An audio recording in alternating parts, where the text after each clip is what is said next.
Hello, everyone, and welcome to Wartscenter Playoff Edition. So the regular season is officially over. We're going to talk about everything that's happened the last week, the final week of the season, and then really just focus in on our fourth season and the quarterfinals that are approaching. So I'm joined today with your regular cast, Coach Cody, Coach Brando, and Coach Ivan. Say hello. Hello. And nothing else. Okay. Stop talking. Now stop talking. Yeah. You just find out I'm a tyrant when the camera's off. They're going to find out this next stream. They're doing this. They're being forced to do this. He has a gun to our head. Yeah. Mike Virtually. cuts out our crying. Yeah, he has an audio, cut out all the crying. Yep, I'm a good editor. Anyway, so the final week of the season, we had a whole host of games. Some had playoff implications, some were just for shits and giggles. But let's go over the scores. The Black Forest Guardians defeat the Uptow's Chosen Grung 2-1. The New England Matriarchs beat the Amazonian Snoo Snoo 2-0. The Butcher's Bay Dragons hang on the featured match and defeat the Manhattan Mutant Mayhem. The Lizards with Attitude thrash the Polypore Pipers 2-0. The Gloomstalker Dragonaires play upset with their season out of reach and defeat the Los Alamos Aliens 2-0. And a pair of ties come from the Vermin Skulkers versus the Dark Iron and the SCLSU Mudclaws versus the Mighty Rats. All right. So first off, we'll talk about my match. This was the stuff of legends. It was a game. Not really much to talk about. It was had an offensive drive, got the touchdown, Holloway started with the ball. He got the score on turn 7. We pulled a pretty crazy 2-turn touchdown on the back end of it. That was pretty much the first half. Nothing crazy. Except for Titsa, sorry. Killed Titsa on turn 5, but he had the apothecary. Thankfully got him into a miss next game. But that was all the events for the first half, and then the second half is where it got extremely wild. Literally the first turn of the second half, Timothy died. Oren Sap blocked him and killed him, which we'll get to in the obituaries. Then Twiggy Stardust went off, got a casualty. Hopper got some revenge on good old Leif Erikson and killed him, who now he will be tied for the kill lead in the league, which we'll talk about. Pines Ward puts in the winning touchdown, and then that's pretty much all she wrote. It was a very unfortunate game in terms of casualties for the Grung.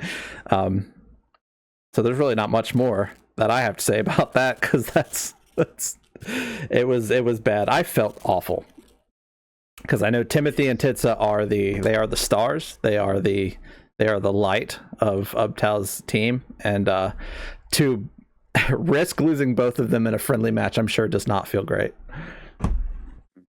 But you got to play the game, unfortunately. Yeah.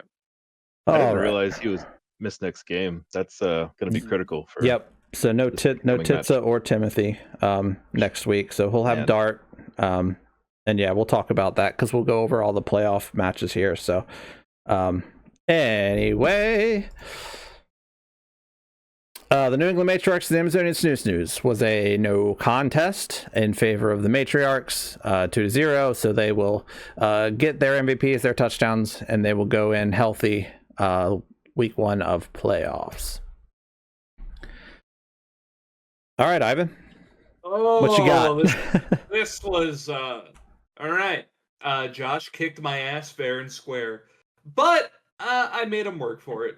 So it started pretty bad at first. He took out Donnie. Hold on. You cast him. Yeah. I cast him. Yeah. And then he took out Stockman. That's what happened.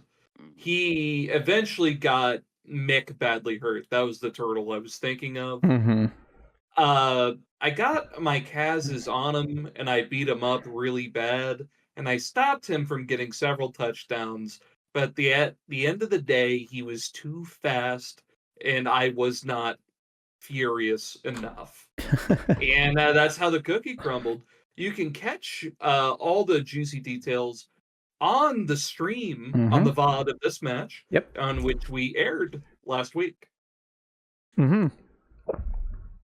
Absolutely. So anything short of Ivan's feelings right now, you can see.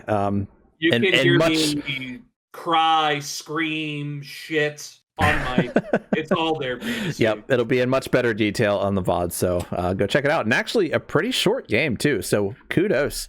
No, we were locked in. Kudos to you guys. Like I think it came in at like 2 hours and like 45 minutes, Nice. and that was with like 10 minutes of pregame stuff. So like, it was a tight game. What can I say? We run a tight ship when I'm not yapping. I like it. All right. The List with Attitude and Polypore Pipers face each other.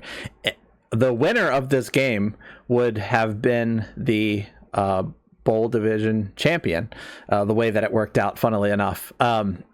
So the List with Attitude did secure their victory. They secured Bowl Season champion, or Bowl Division champion, sorry.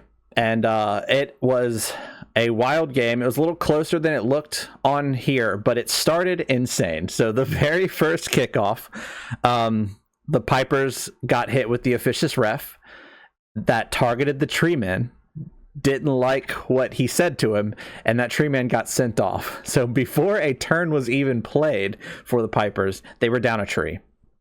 Not like the result of a block dice or nothing, just that roll. Well, and then she had one more fan factor too, so basically rolled 2 less than, and then rolled the 16 to select one of the trees, and then rolled the 1 when they argued the officious ref call. So brutal stuff. And then it was kind of all downhill from there.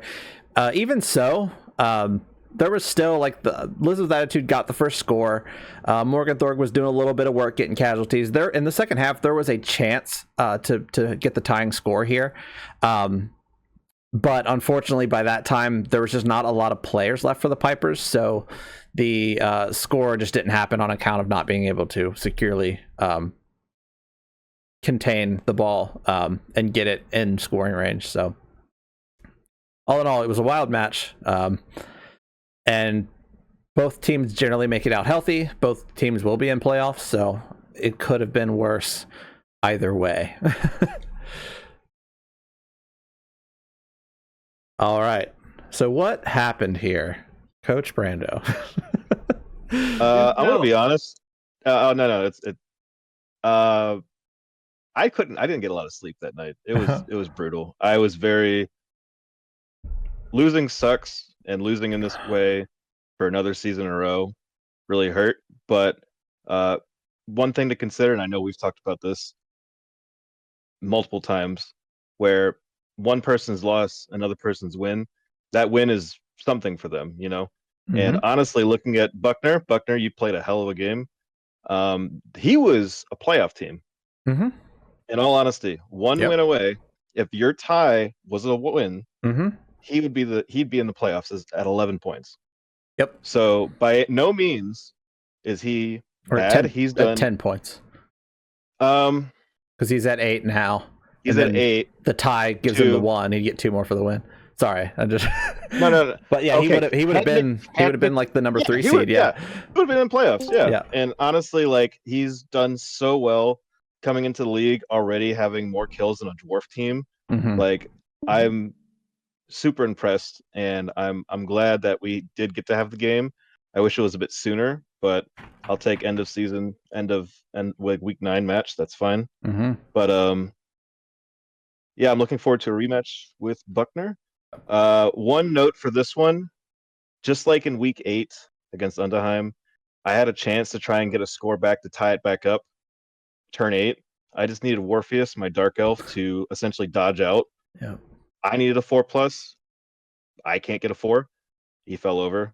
And Buckner, I remember this because Buckner was like, "Oh, I was expecting you to get that." I just looked at him like, 4+ is rough.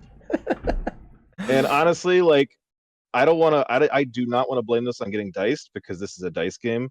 And when I rolled a 1 into a 1 on the dodge with my Dark Elf, it happens. Literally the following turn, he rolled a 1 into a 1 on a dodge for his Dark Elf. And it's like, that's just the game. So when you're playing a dice game, that's part of the unknown factor. No two games of Blood Bowl are ever the same. So I wish it went my way, but it didn't, and that's just the name of the game. So hell of a match. Good job, Buckner. And hopefully next season you're in the playoffs. I think that's incredibly likely.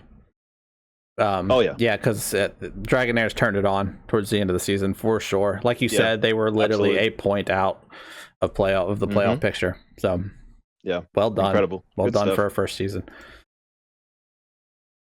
All right, Cody, you tied against the Skulkers. Yeah. Tell me all about this match. I'm curious to hear how it went down. Honestly, it was fantastic. It was one of my favorite matches this season, to be perfectly honest. Excellent. It was literally an immediate just ebb and flow of chaos going both ways, starting off with like immediately a blizzard for weather for the entire match, or halfway through the match, and then we got a weather change, but literally start the match with a blizzard. And yeah, we just immediately got some crazy movement. I was on offense, shuttled the ball up the field, and then the Vermin Skulkers used their wizard to great effect. They blew open my cage with the ball carrier, dropping it. The ball bounced out of the cage towards his gutter runner. Pick up, run, gone. Wow. It's just absolutely could not have picked a more perfect time to use that fireball. It was fantastic. And then I brought it back with nearly a one-turn touchdown from the other end zone. He had literally kicked to me after scoring. The ball deviated and bounced into the end zone, my end zone. I had to pick it up, run it up with one of my runners, short pass it to the blitzer, run it up to the other blitzer to hand off. It was a 5+, then a 3+, then a 3+, with the fail at the second to last go for it. The first go for it succeed, the last go for it in the end zone fail with no reroll. Well, One. I was just like, dwarves. I even called known it for their passing. I even said that's what I said. I was just like, you're about to see some magic here. We're about to see a 5+ throw to a 4+ to a 3+, and then these are 2 1s. Watch it right here on the 1. That's where it's gonna. That's where I'm gonna fail right there. Yeah, and it's always that last roll. Yeah. Yeah, I was just like, always. I'm gonna pull off the shit I should not, but here we go. And that's just Nuffle law right there. If there's a 5+, 5+ with a 2+ at the end of the sequence, you're failing that 2+. Yeah, no problem at all. Yeah, no problem. Yeah, no, we're dialed in. Let's go. And he just did a great job just disengaging. He did exactly what I would have done in his position. I mean, and this is coming off of the fact that he literally self-cast his Rat Ogre, right? His Rat Ogre, yeah. He double skulled on the Rat Ogre, tried to load a roll out of it, failed that, knocked himself down, broke his own armor, and cast himself. So been there. And then we just kept playing. He played an exceptionally good movement game. I was a big fan. Yeah, it was great. Honestly, he did a fantastic job. Yeah, it was a really fun game. That was one of my top games I played, and I think Chadwell is going to make an exceptionally good coach. He's come very, very far for his first season, and he's going to be very, very good and continue to play very, very well. I mean, locking up a 7-1 team. Yeah, 7-1-1. Yeah, I mean that's hard work. So yeah, well done. It was fantastic. Yeah. All right, and I do see in Discord, the Mighty Rats coach has joined us. I'm not sure if he's available to speak. On our magic headsets. Good evening, Kamish. Hello, Kamish. Welcome in. Do you want to talk about your match? Sure, actually. Okay. I came in and we just spent the last 2 games glazing our new coaches, and I guess it's my turn to glaze a new coach, right? Sure. No, this was a high event game, and most of it went in favor of Coach Ray. And if we want to talk about people that did an amazing job in their rookie season. Ray's no exception to his peers in this situation. I fought tooth and nail to make this a 2-2 game, and the casualty count was absolutely, pitch tilted, to say the least. Ray is one of the most aggressive coaches that I have seen. Game started out pretty okay. When I saw that I got the first casualty of the game, I'm like, wow, that's one more casualty than I'm used to getting at this rate, and it's the only one that I got all day because I see that. later in the sequence, Snake Dustbuster goes 2-die uphill into a skull, which ends up bopping him clean out of commission. And that's when things started to go south for me. I already had control of the ball for the touchdown on the next turn, so I was just already doing what I'd been doing all season in the midst of this rat spiral, and that's just doing my best to try and keep a game close. And then the snowball just started because Mama got to bop Stank on the head and then figured out how to kill. Most large people are kind to my rats, but Mama is. I think I ignited something inside of her. Mama said rats are the devil. Right, Mama basically. nasty. And to show further on the idea of just how rough the night was for me, I mean, self-casualty for Quarterfinal Tail, just absolute. I know when I joined the call, Brando was talking about the concept of getting diced. I don't like saying that I got diced either, but it was just everything that could go wrong just started going wrong. And he did a great job controlling the ball after the kick, and it was a pretty easy case for him to score the touchdown to make it 1-1 at the half. And we came back out in the second half, and he was on top of things, ready to start causing chaos again. Takes out the Rat Ogre. At this point, I am just completely overwhelmed, and I do everything in my power to score the touchdown to go up 2-1, fully anticipating that it's probably a 2-2 tie. The score sheet doesn't fully show how awful it is. Farmer Fran, of course, with the back-to-back fouls to become the leader in fouls as well. Yep. This is what I say when I say Ray's got an aggression. Compared to Jesse, who's the other Lizard coach this season, it's all gas, no brakes for Ray, and it's fouls, casualties, everything, and he's been doing a great job. I think he's got a really great idea of how to attack.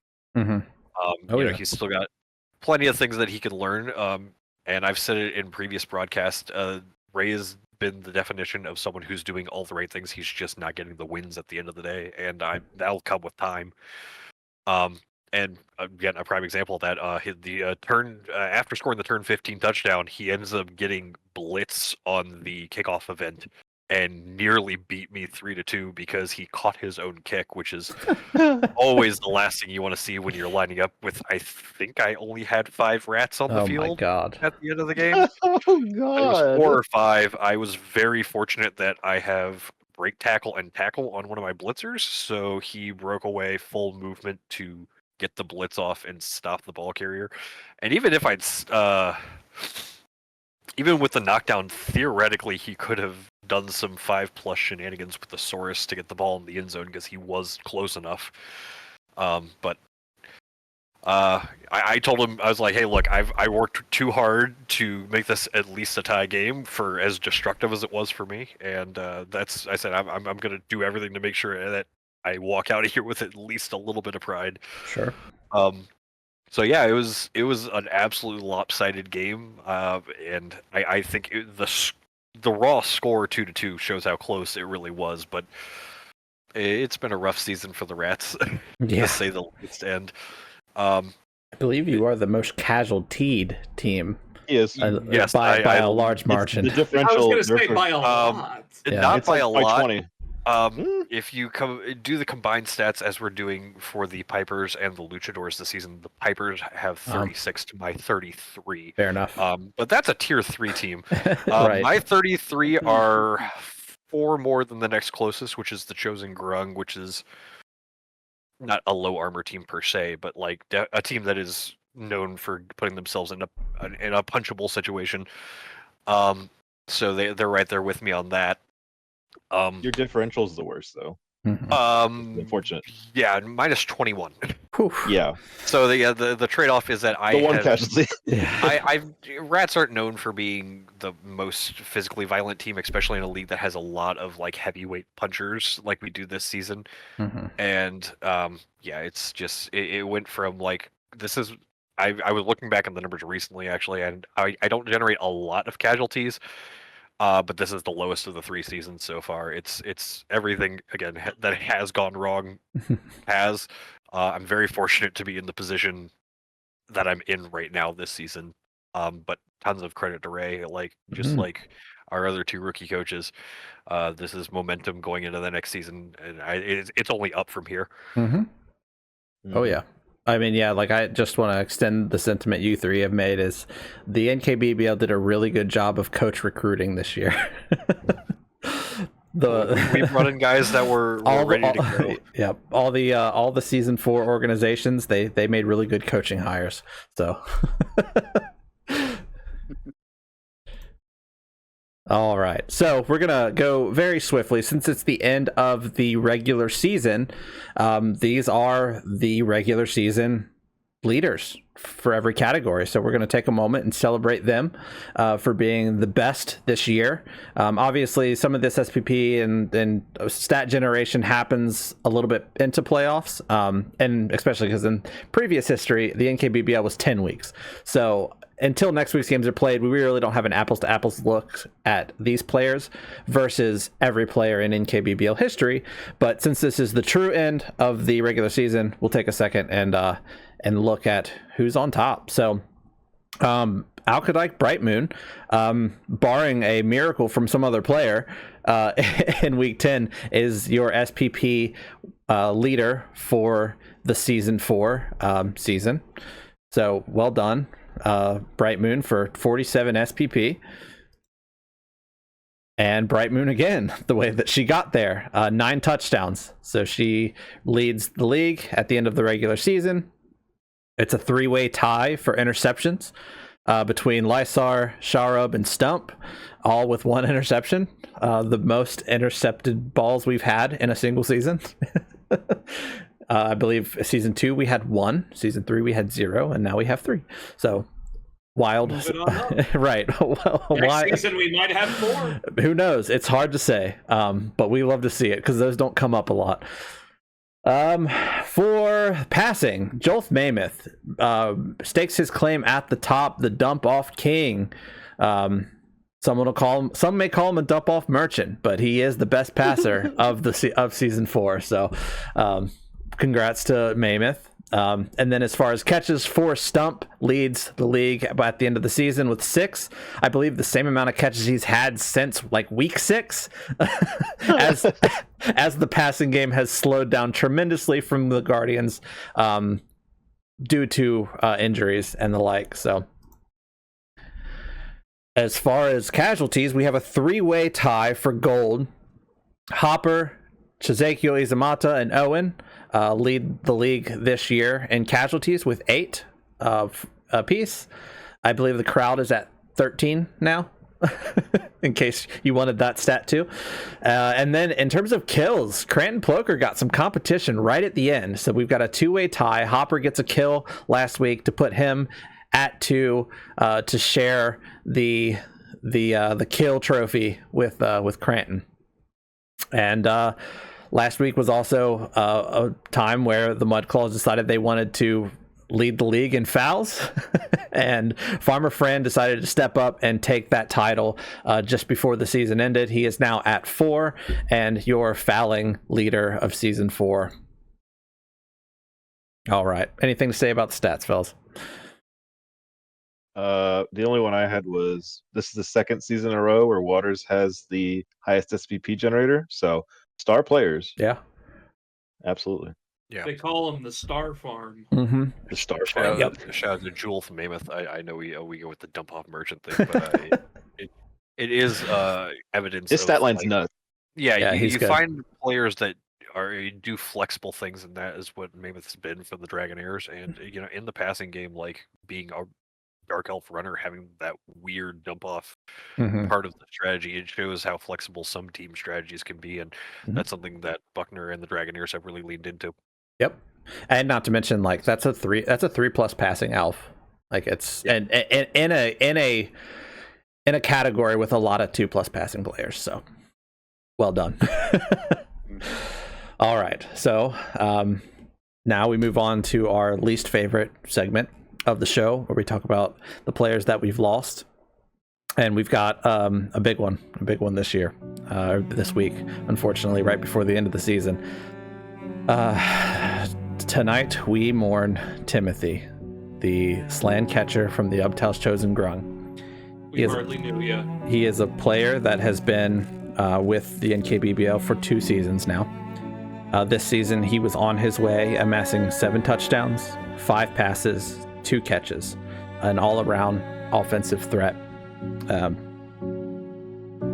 Flowers and the like will be sent to his pond back home, and we are with his family in this time of need. So He leaves behind a wife and 500 tadpoles. so many tadpoles. Way too young.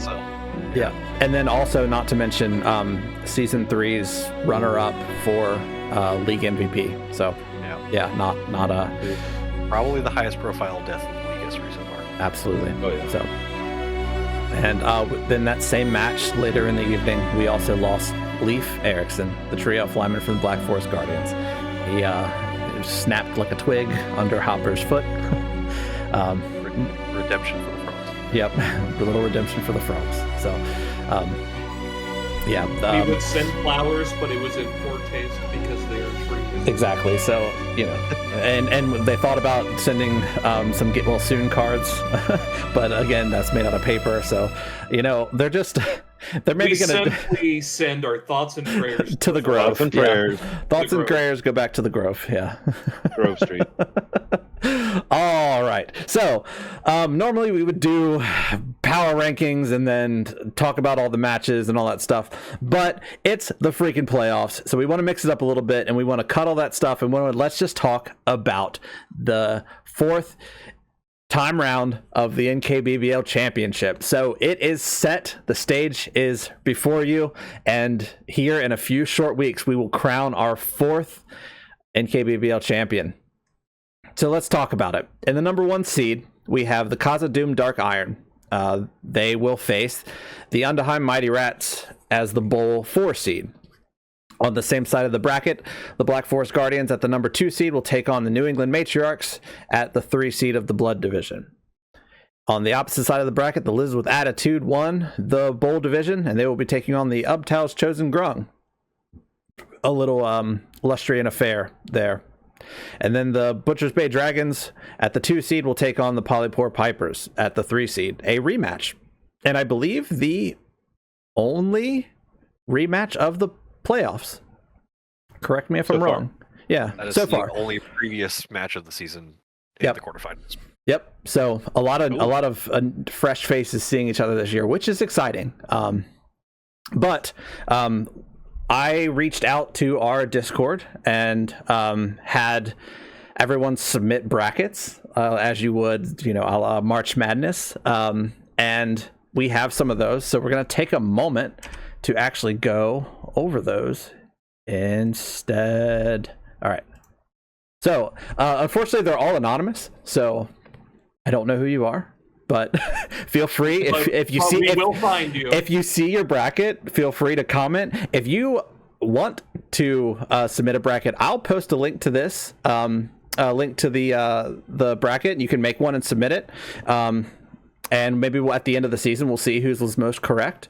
But you only have until 5 o'clock today as this video goes out, because the games are starting this afternoon. So a little bit short notice. Maybe next year we'll come up with a better way to do this more ahead of time, but just so you guys know. But anyway, so we've got our first bracket here. Everyone can see the brackets, right?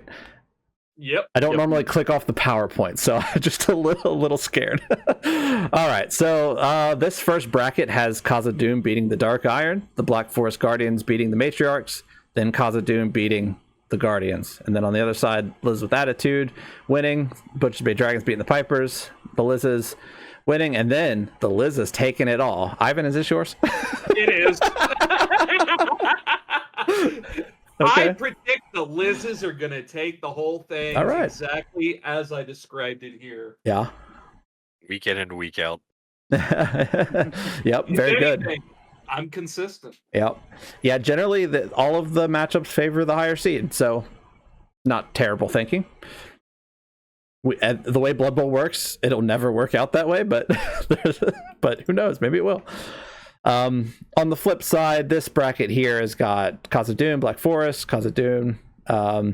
Uptown's Chosen Grung with the upset on the Lizzes, so that's cool. Polypore Pipers with the upset on the Butchers Bay Dragons.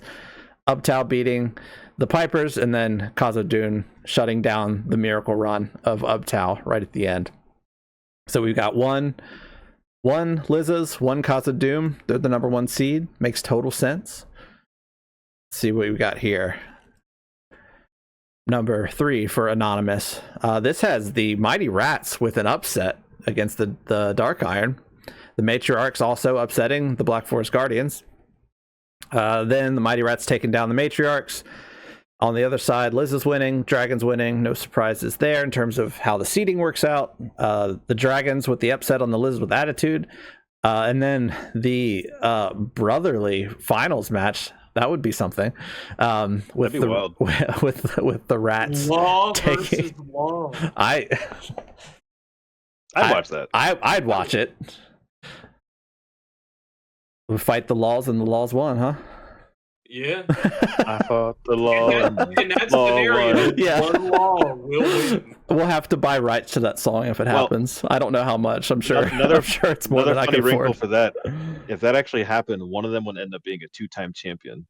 Oh yeah, that would be defeating the other. the first time ever. Yeah. Yeah. We've- Like Yeah. it's Eli versus Peyton all over again. Yeah. And the first repeat. Yep. Yep. If Undheim won. Yep. Yep.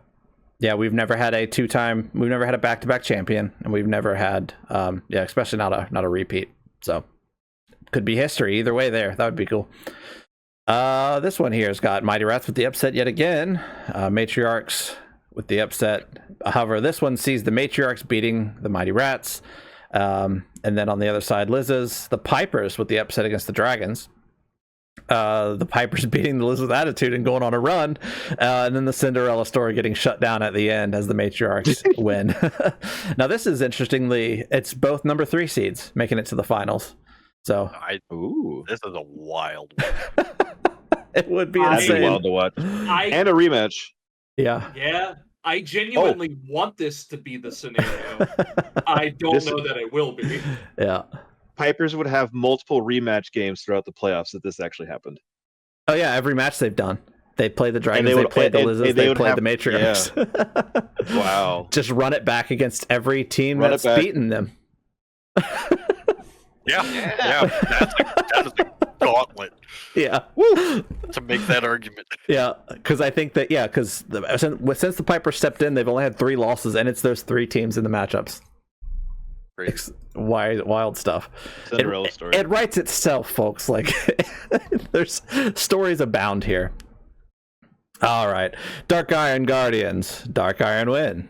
Liz with Attitude. Pipers with the upset. Liz's put the smack down again in the rematch, and then the Dark Iron defeat the Liz with Attitude. So this, one that just has both number 1 seeds get in. This is pretty similar, I think, with this one being switched from Ivan's. But A lot of people think the Pipers are capable of this upset. I will say we'll get into the they're both- matchups. Yeah, I mean, we're going to get into the actual matchups for each one of these, and there's some key missing players on this right side of the bracket. I will say that. Yeah. I won't tell you who, but there's a few teams that are pretty hurt coupling in. There's one over here too, but there's some.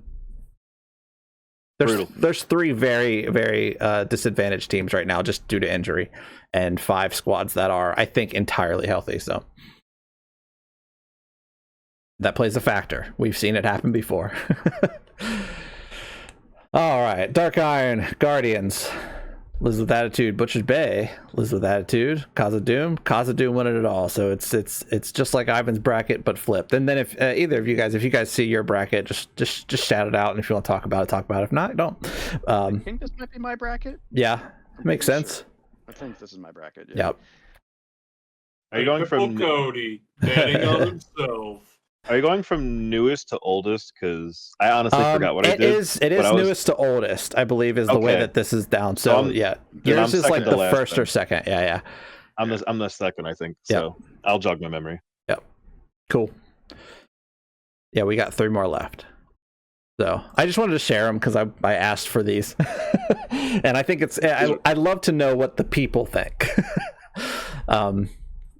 All right, this one has Khazad-dûm, Black Forest. I think that seems like the majority of most brackets. So I hope so, but who knows? Black Forest beating Khazad-dûm. Okay, that's not typical from any other bracket. Yeah, first time we've seen that one. Liz's Butcher's Bay, and then Liz with the win, and then the rematch, Liz's versus Black Forest Guardians. Liz's take it away a second time. So I think this is mine. Did you submit your own first? I think I did, yes. So you might be third. No, this is. I remember I did something differently for the semi because I picked. Sorry, Cody. I picked you to be upset because I think either of the teams on that part of the bracket could potentially do it. But Liz is winning it all anyway, so it doesn't matter. Liz is winning it all anyway. You heard it here first. Undefeated. I'm sorry. Yeah, I was going to say. I think Los Alamos has some questions for you, Ivan. They'd like to take. I have answers. They'd like to take you over to Area 53. I'm laughing in Cancun right now, brother. Fair enough. All right, so this one sees Khazad-dûm and the Black Forest Guardians, and the Khazad-dûm win to make it to the finals. Liz with Attitude, Butcher's Bay, Liz with Attitude. This is exactly the same as Ivan's bracket. So I think this is what we can assume is the majority here. Popular vote. This is the popular vote. I will tally these truthfully at some point, and include any brackets that are submitted between now and later tonight. So please get your brackets in. And final bracket. Oh yeah, this is me. This is me being a cheeky bastard. But this sees Khazad-dûm and Black Forest winning. The Liz with Attitude and the Polypore Pipers pulling off the upset. The Black Forest Guardians beating the Dark Iron, and then the Pipers beating the Liz with Attitude for the rematch of the husband-wife throwdown, with the Polypore Pipers sticking it to me again and winning the NKBBL championship. I love this. I love nothing more than the Pipers to take it all and to take it from the top row. Yeah, week 4, win the whole thing. There you go. Yep. I would love it as well. It'd be great. I'd be so happy to tell her that she has to stay now to defend her title in season 5. Yeah, play a whole other season, babe. One whole season, start to finish. Just for context, my wife, she likes Blood Bowl, but she hates what happens to her during this game most of the time. So, and I don't fault her for it. She's had some pretty rough matches, and the frustration of having poor games in Blood Bowl is something it's hard to get over. You either love the game enough to enjoy it anyway, or it turns you off the game. And that's I think the biggest downside to this game that we play. Yeah, it's not a perfect game, but it is a learning experience, especially when you get your head kicked in the first few times around. Yep. Yeah, I heard somebody say somewhere, I don't know, I don't remember exactly where, they said Blood Bowl is a strange game. You will either pick it up and play a few games and go, not for me, or you will pick it up and play it for the next 20 years of your life. And we're on our way. And we're on our way. Yeah. Only 17 more to go, guys. That's nothing. We got to wrap around the trophy. Yeah. All right. All right. And we're back. Sweet. Okay, so now that we've seen what people think, let's get our inside opinion of all these. So, the Dark Iron and the Undheim Mighty Rats.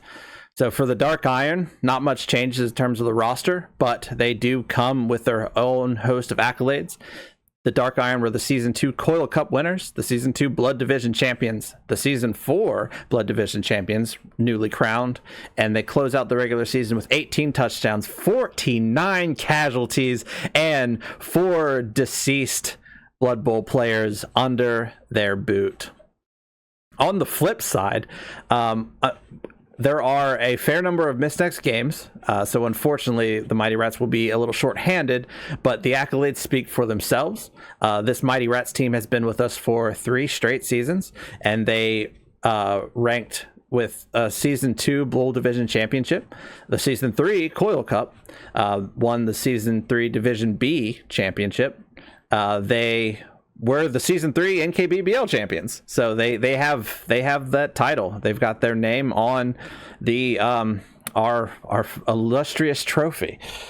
Yet this season they only rank in with 13 touchdowns, 12 casualties, and no kills to their name. So what do you guys think about this matchup? Both coaches are here, so feel free to kick us off, either one of you. So I'm glancing over to my right, and I'm looking at that trophy right now. Yes. And we play a luck-based game, and people will definitely say that a lot of times you're lucky, and I've been very lucky and fortunate to get in this position. But at the end of the day, luck doesn't win you the game. It's luck creates opportunities, and it's a matter of your skill and what you can do with those opportunities that actually generates your positive outcomes. I'd be lying if I said I haven't been mentally preparing for this exact matchup for 3 months.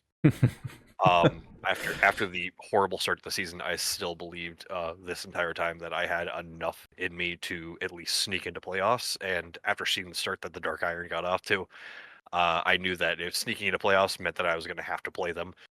And with how strong they've been all season, it seemed like an inevitability that first round or in the finals, I would probably have to face them anyway, so may as well get it out of the way. It's been, again, as I mentioned in the Week 9 recap against the Mud Claws, it's been just a pretty terrible season. Not up to the expectations of this team whatsoever. Half the team is going to be on the sideline watching this one. So it really comes down to me being lucky enough and fortunate enough to be in this opportunity, and still fully believing, I can go out there and hang with the best of them. And I think this is still a completely winnable game. With the way that Blood Bowl works, there's always a puncher's chance. Mm-hmm.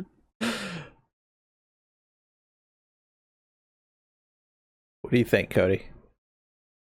Since you're the other half of this. He Well, is.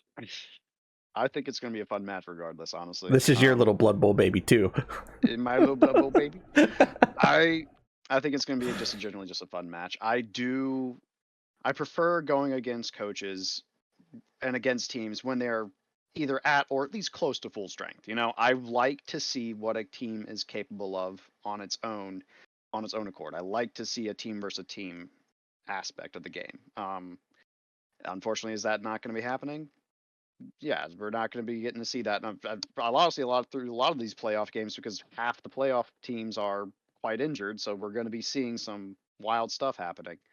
But yeah, I think I am always going to bet on myself, so I am going to do my best to win out and beat the current reigning champions. But I mean, anything can happen. I'm just here. I'm here for a good time, not a long time, and that's just the game. Mm-hmm. Ivan? Yeah. Anything else to add? Nothing that hasn't already been said, but my bet is that these rats have bitten off more cheese than they could chew. They got rat trapped. My money is on the Dark Iron. And if the commish wants to square up outside, he can do so. He has my address. I can't say much. You beat me at the beginning of the season. And I'll do it next season. Oh, I love hear it. a Okay, prediction. I so love it. all right, so Alright. these two coaches next season. That's the first. Whenever that's on the schedule, that's being streamed. I don't care what people It vote. has to be streamed. Oh yeah, and then we can all watch Laws kick my ass. Yep. This was Yep. the first season where me and Ivan did not play in week 10. Oh wow. Yeah. And the irony is this is so. Just a quick stat for those of you.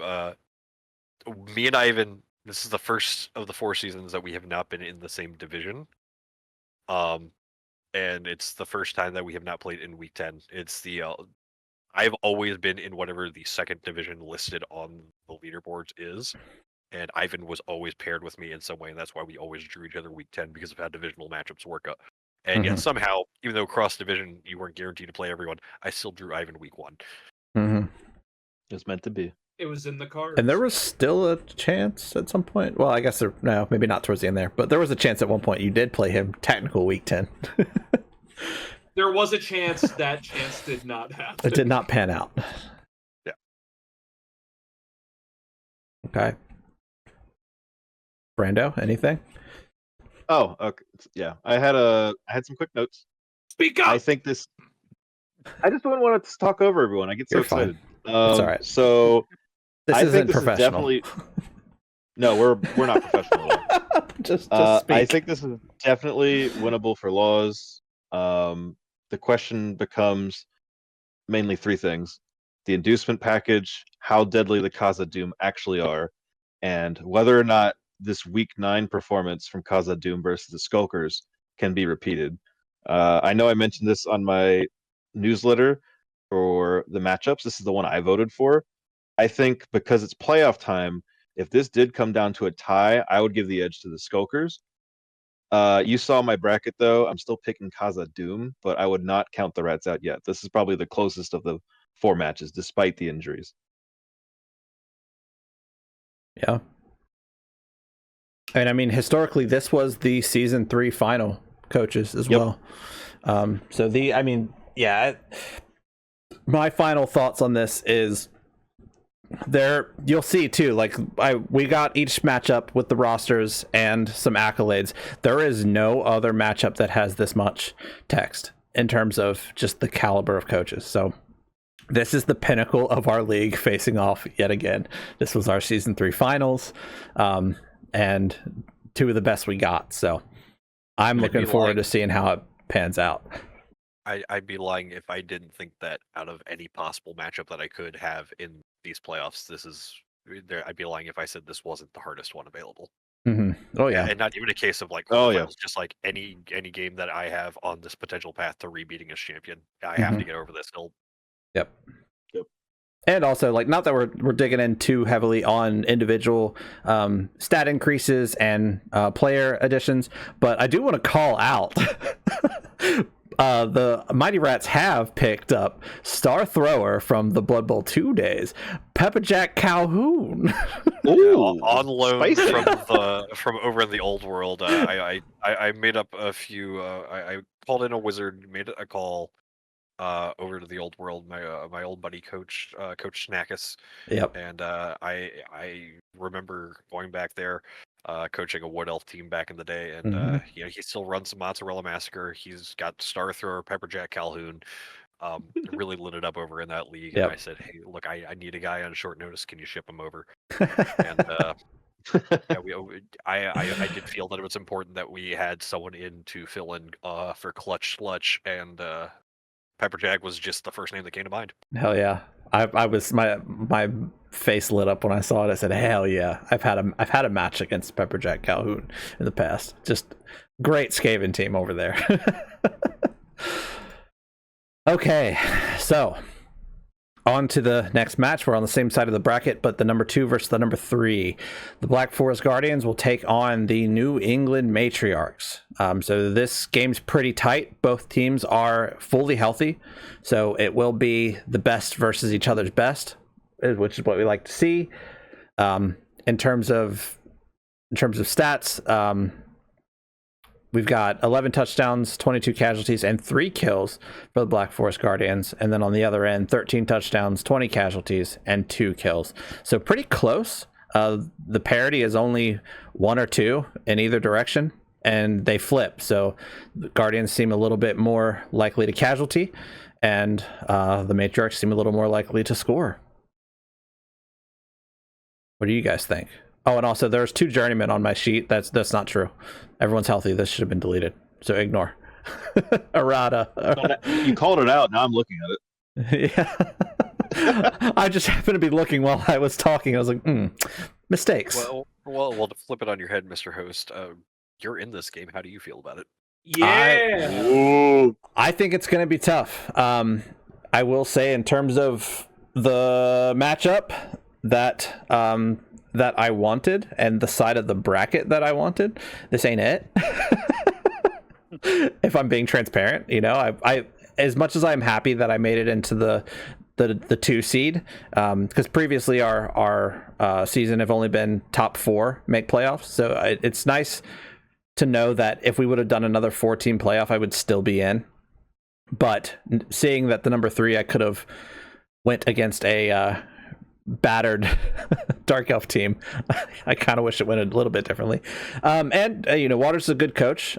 We have only played 1 match against each other all 4 seasons, and it was the very first game of Tabletop Blood Bowl I ever played.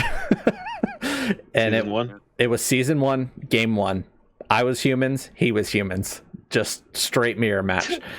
And it was a 2-1 in my favor. But he was one of the only ones that I think scored on me that year. So I know it's been 4 years since then. Or 3 years. But I know that he's made playoffs back to back. And I know that caliber of coach has improved. He's definitely going to be a different player than the one I saw 3 years ago. And he's got a great team. So I mean, I always go into these matches confident, but that's because of my pedigree and winning record. I kind of lean on that as my confidence booster when I need it. So I think I can get it done. I just got to win the war of attrition. On the other hand, I don't have the speed, so I'm going to have to take account of that. And there's a very good chance he gets past me here. And dodge is a nightmare, so I'm just going to have to roll pals. So dodge won't matter if I just roll 6s. So that's the plan. But no, I think this one will be tight. I think for all the reasons that you just said, the Matriarchs are going to win it. I think just because they're faster and have higher scoring potential. For sure. I think it's going to be close, but I do think the Matriarchs are going to eke it out. Yep. I would say I do believe they're a more complete team at this point. I would agree with that. Yeah. Of all of the playoff teams, the Matriarchs are the only ones that have a positive differential for casualties and touchdowns besides the number 1 seeds. Mm-hmm. So they are the most complete team outside of the 1 seeds. Yep. The fact that they are a 3 seed is kind of goofy, but that's just kind of how the chips lay. Uh-huh. They are very much a high-end team. Their record shows it. And yeah, if it's a war of attrition, I'm going to put my money on the Guardians. But if they can slip by just enough times to outscore you, then it's game over, man. Mm-hmm. So it'll be a fun one to watch. That's for sure. Oh, yeah. Yeah. I think it's interesting that you mentioned that the only other time you've ever played was literally the first ever NKBBL week, and it was a mirror match. And I think that's kind of, in a sense, what we're looking at here is 2 very equally set teams as far as, I wouldn't say exactly play style, but like where they are in a state of progression and in how they like to play the game, between a high edge elf team and a team that is dodge all around. Also, shout out to the power rankings with the Matriarchs jumping up to number 2, and I think that's deservedly so, because team stats aside, I think Waters is possibly one of the most underrated coaches in the entire league. And this is nothing on you, as you're a former champion, but I think this might be Waters' best opportunity to go on a run. And going through some of the toughest possible opponents is I think, a lot of merit to how strong he can look right now. I know we mentioned like he's the 3 seed despite how good he looks right now.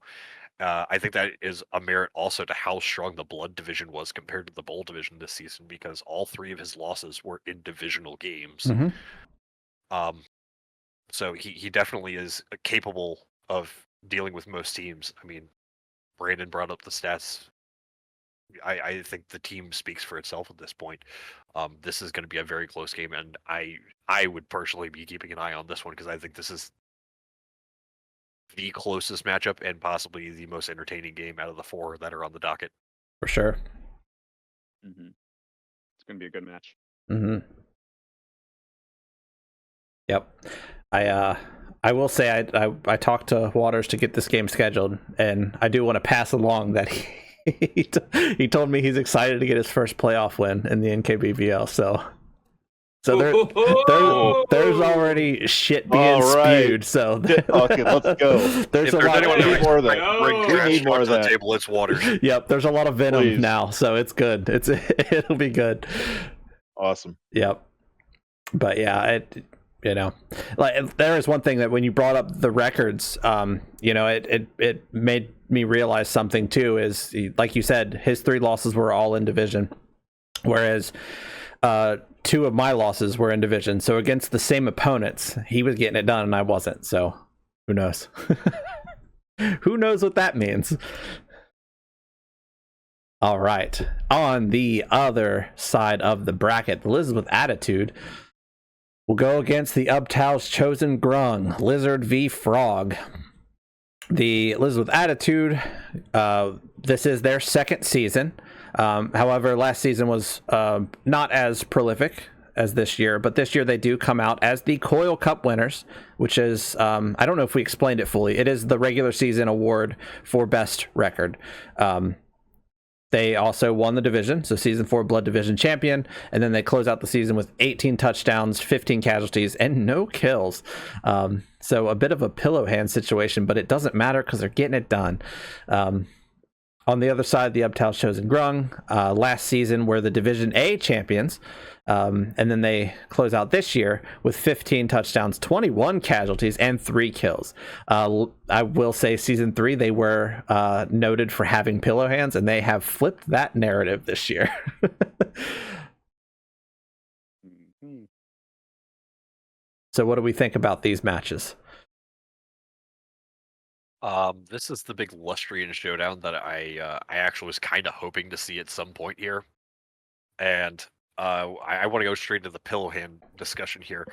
The Lizards with Attitude, both last season and this season, have been a notorious low event team. If you ever hear us refer to the term low event, when we do our spreadsheets and the sort is every actual tracked event on the card.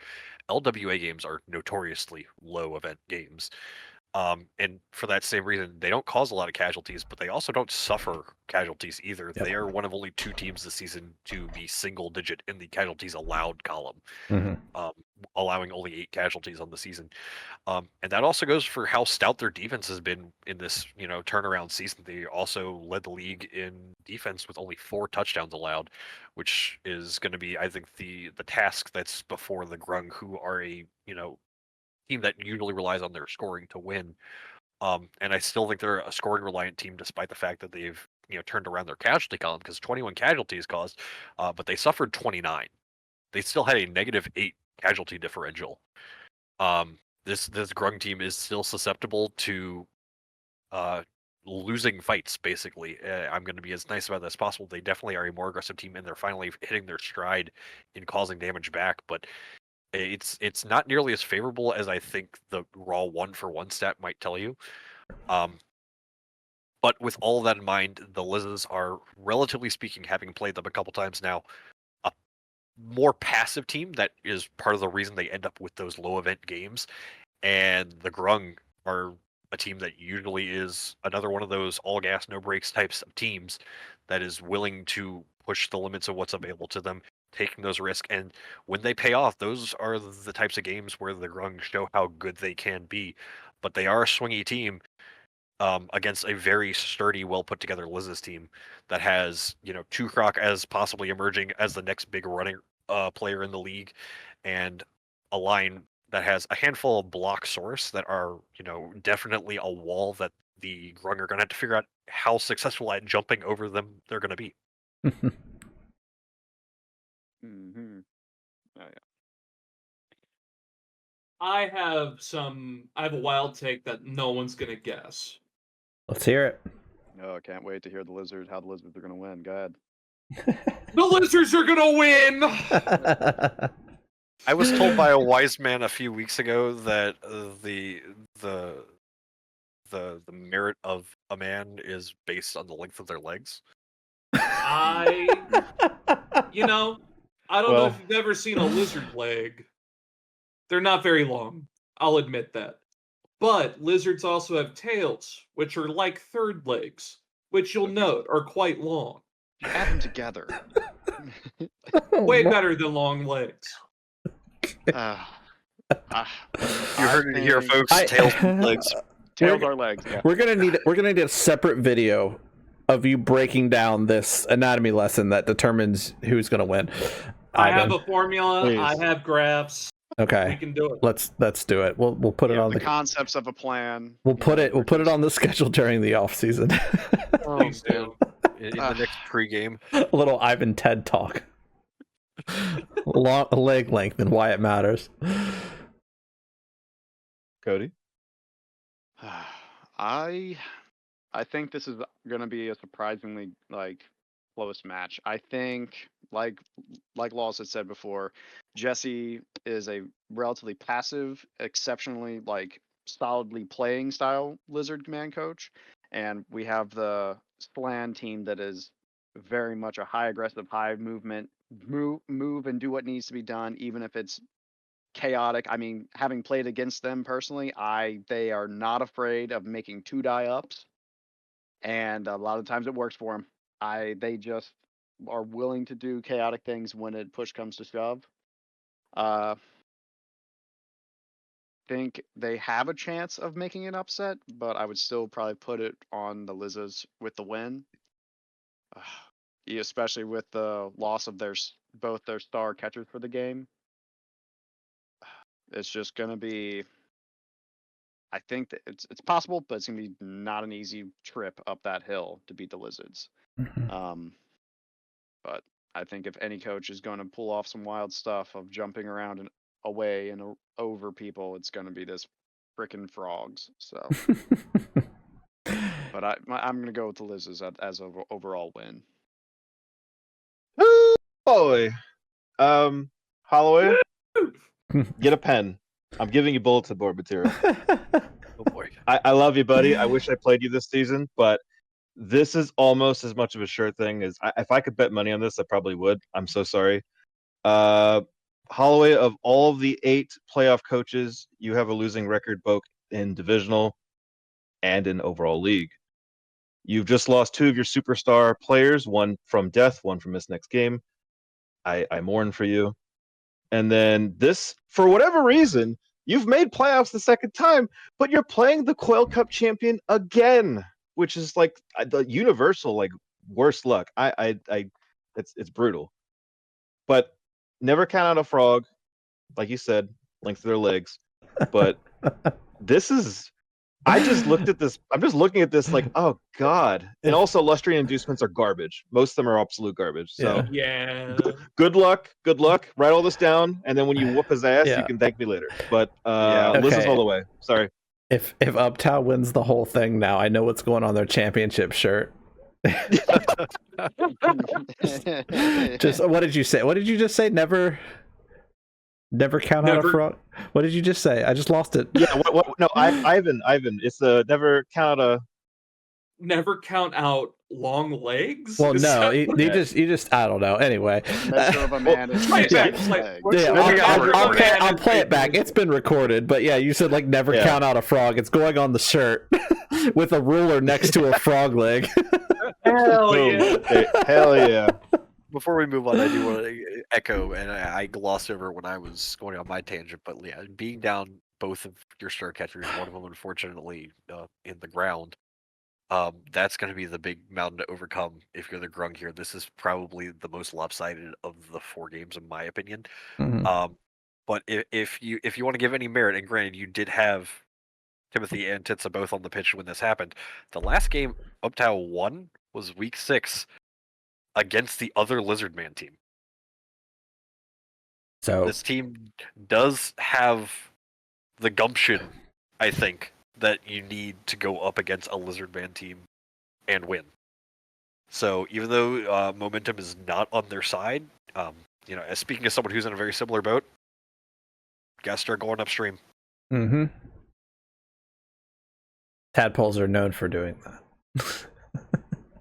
Often. Yeah, I mean, and Dart's got to be a beast, right? He's got to fill the void of Timothy and Titsa.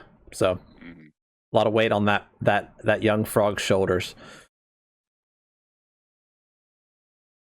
Very good. Okay, so now we get to our final match of the playoffs. The number 2 seed Butcher's Bay Dragons will take on the number 3 seed Polypore Pipers in the only rematch of our quarterfinal round.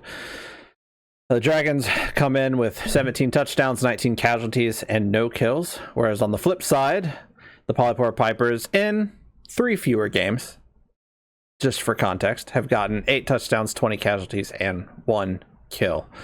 As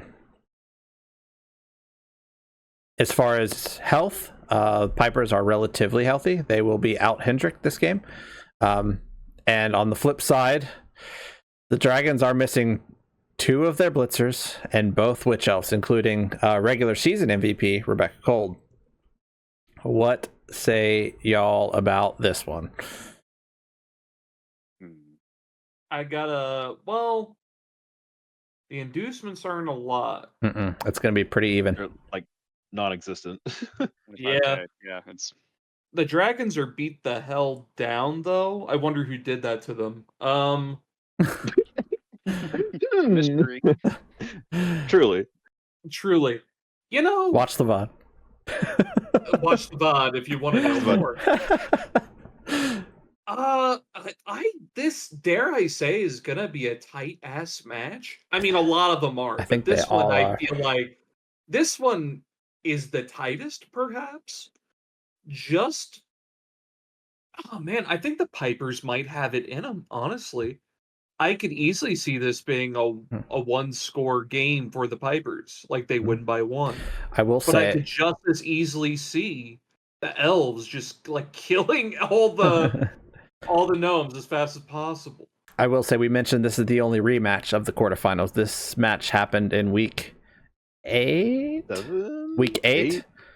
Week 8, yeah. Yeah, week 8, and it was a 5-0 victory for the Dragons. So I don't think that's going to happen again. I don't think that's going to happen. Both again. teams were healthy, I believe.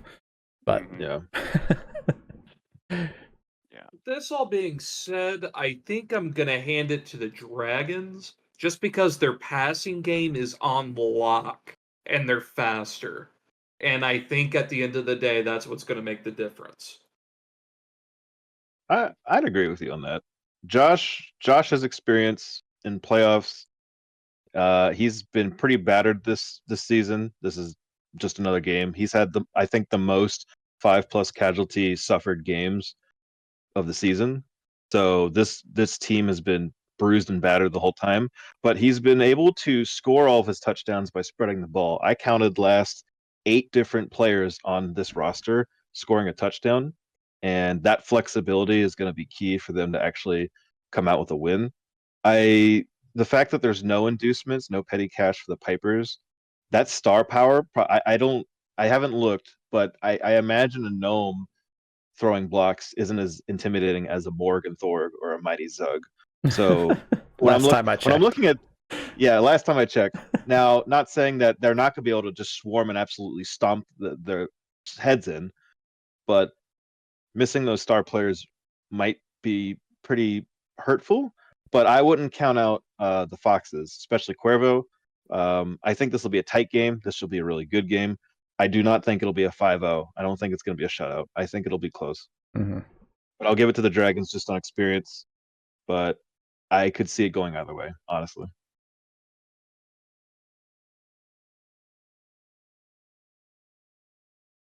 Anyone else?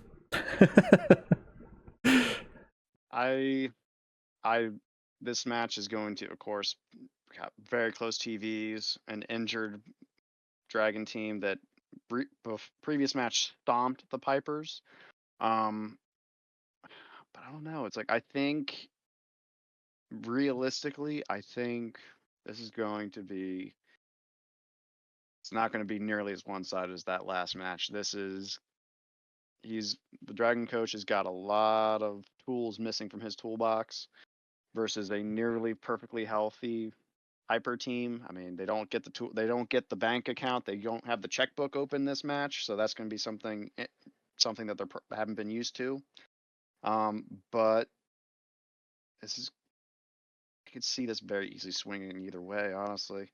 I think it would probably have to come down to like each coach playing to their specific strengths and not trying to be too crazy on either end, and just hoping that the other coach just runs into a string of bad luck, honestly. But I'm probably gonna have to go with the Dragons by maybe a 1 to possibly 2 touchdown differential overall. Like nowhere near a 3+ or anything like that. I'm not seeing that happening. But yeah, I would still probably go with the Dragons in this match. All right. Well, I'm saying it's Pipers all the way. Yeah. Yeah. I would love. I think this He's is. Oh, yeah, right behind absolutely. me. I think no, I don't think so. Well, maybe, but Strictly because I want your wife to keep playing. yeah, I think the upset might be written on the walls, the revenge game, like 5-0, anytime a 5-0 happens, like that's on the brink of a disrespect. Like, because, there's no, when you're starting to go up past 3-0, as that coach that's winning in that situation, you just start to just send it, whatever. You're like, I don't care. You can't do anything. You're done, son. Sit down. I'm gonna score some more. So I think the revenge game is there, and like you said, like the Dragons are the ones getting the inducement here. But unlike some of the other tier 3 teams, I personally feel like Gnomes aren't as much of slouches as the other stunty equivalents. Having wrestle and jump up is it's a skill package that lends to them being a little bit more blow for blow with everybody else. So I don't know. I think without the Witch Elves, it's gonna be tough to get some of these gnomes off the pitch. And yeah, I think the Pipers find a way in like a 2-1 fashion sort of deal. Maybe a last minute third teammate for the winning score. I forgot they had 4 guard. That does. Yeah, I mean, there's 4 guard. Woodford now has multiple block. So with the way multiple block works, It subtracts 2. And when a tree man's strength 6, that means you're hitting 2 dark elves with 2 die blocks. Not even counting the amount of guard that's around him. There could be more. You could be looking at 2 3 die blocks given the situation. Like there's a lot more firepower than meets the eye, and the only thing Butcher's Bay Dragon gets forward is a coach or a cheerleader. I mean, their team is statistically better, right? But I don't know. I think sometimes I feel like in Blood Bowl, after a drought of exceedingly horrible games, one eventually goes really, really well, at least in my experience. So this could be the one that goes really, really well. Definitely could see that happening. Plus, I'm rooting for, but that's just bias. Yeah. I'll tell John. Yeah, sure. Tell him. I'll tell him. Okay.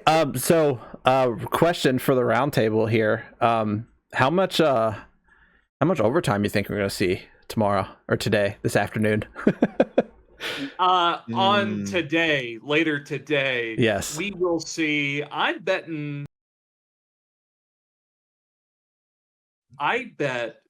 games will have 2 turns of overtime. Right. Oh yeah. So yeah, that's something we need to talk about. Hold on.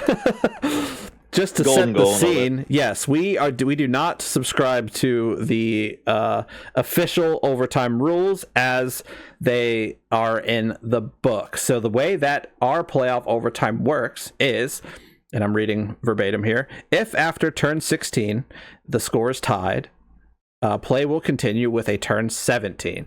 Play will go until either has scored a touchdown or turn 24 is completed. And I quote, in which the stupid field goal tiebreak rule will be needed.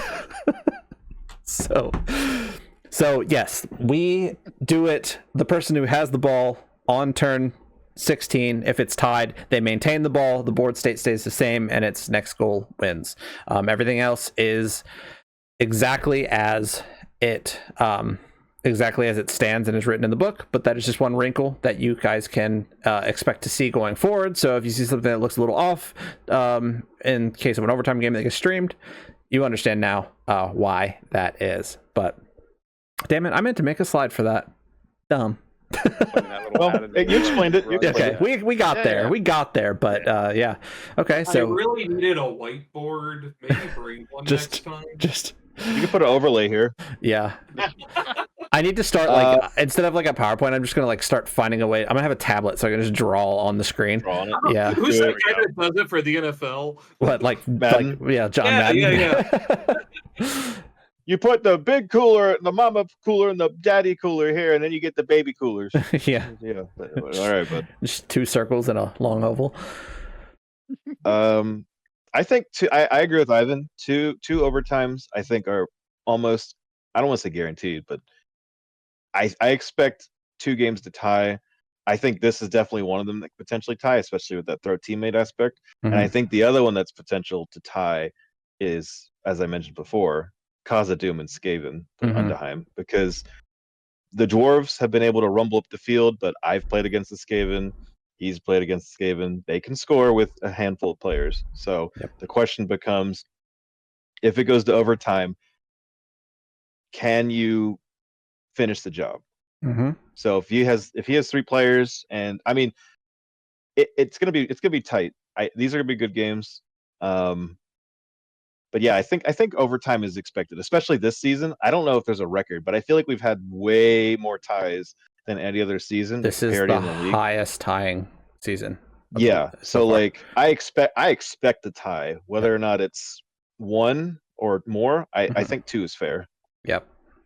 So yeah, I personally, I think Guardians Matriarchs goes 1-1 by the end of regulation, and then it's all it's on from turn 17 to 24. And then I could see the Dragons Pipers going in on a tie, probably similarly 1-1, or fuck, maybe even 2-2. I don't know, but yeah, them Pipers are nuts. Yeah. Very good. Okay, so that is it for the playoff edition of Wartscenter. There are some other friendly matches that are happening, so that way all of the coaches get their week 10. We will talk about that in the next Wartscenter, and we'll break those matches down as well. And then we'll talk about bowl games next time. But right now, all the focus is on the playoffs as we get into the first ever NKBBL quarterfinal. Exciting stuff. Anything else from the other coaches in the room? Best of luck to all the playoff coaches, and great season of Blood Bowl, guys. Congratulations. It's yeah, a boys. hard Good luck. nut to bust, but I hope they do. Somebody's got to bust that nut. Yep. Someone has to bust. Someone has to bust nut. the nut. Someone has to bust the nut. Yep. I couldn't have said it better myself. Anyway, so this afternoon, you may have noticed we've not talked about which game is going to be recorded. That is because there is a possibility. I'm not promising anything, but we may be doing a bit of a simulcast between two matches that are happening at the same time. So let us know in the comments what you think of that, if you want that to happen or not. And we'll try to make it. We'll basically have a commentator full time, and then we'll have a bounce back and forth between two games as they are happening. So a little bit of a NFL Red Zone style. We're trying stuff out to see if it works. But anyway, thank you guys very much for hanging out. Thank you, coaches, for providing your commentary, and we move out of the regular season and into playoffs. This has been Wartscenter. Goodbye.